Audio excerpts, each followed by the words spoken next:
The promise reforms అంటే ఈ కాంగ్రెస్ది ఒక సూట్ అయ్యేటువంటి ఒక చిన్న కోడ్ చెప్తాను అధ్యక్ష. First they promise reforms, then they reformed their promises.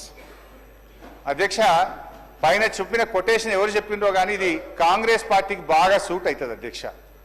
ఎన్నికల ముందు మార్పు పేరిట వాగ్దానాలు ఇచ్చారు, ఎన్నికలయ్యాక ఆ వాగ్దానాలను ఏమార్చారు. సింపుల్గా స్ట్రైట్గా చెప్పాలంటే అధ్యక్ష, ఎన్నికల ముందు ఏమన్నారు? ఎల్ఆర్ఎస్ వద్దు, నో ఎల్ఆర్ఎస్ నో బీఆర్ఎస్ అన్నారు. ఎల్ఆర్ఎస్ ఉచితంగా చేస్తామన్నారు. కానీ ఇప్పుడు ఏమంటున్నారంటే ముక్కుబిండి ఎల్ఆర్ఎస్ వసూలు చేస్తాం, ఎల్ఆర్ఎస్ కట్టాల్సిందే అని ఇలా పేద ప్రజల రక్త మాంసాలు పీల్చి ఇలా ఎల్ఆర్ఎస్ ను వసూలు చేస్తా ఉన్నారు. రెండవది అధ్యక్ష, ఆనాడు బట్టి గారు, సీతక్క గారు, ఉత్తమ్ కుమార్ రెడ్డి గారు ఫార్మాసిటీకి మేము భూములు సేకరిస్తా ఉంటే ఆ రోజు అక్కడ పాదయాత్ర చేసి పచ్చటి భూములు ఎలా తీసుకుంటారు, మా ప్రభుత్వం అధికారంలోకి వస్తే ఫార్మాసిటీ భూములు తిరిగి వాపస్ ఇస్తాము అన్నారు. ఈ రోజు ఏమంటున్నారు అధ్యక్ష?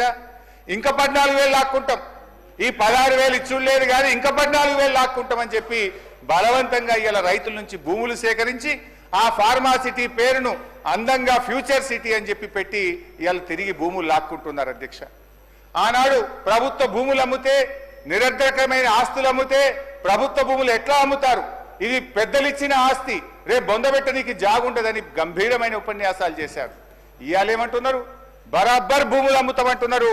ఇవాళ 30,000 కోట్ల రూపాయల భూములు అమ్మకానికి పెట్టినారు అధ్యక్ష. అంటే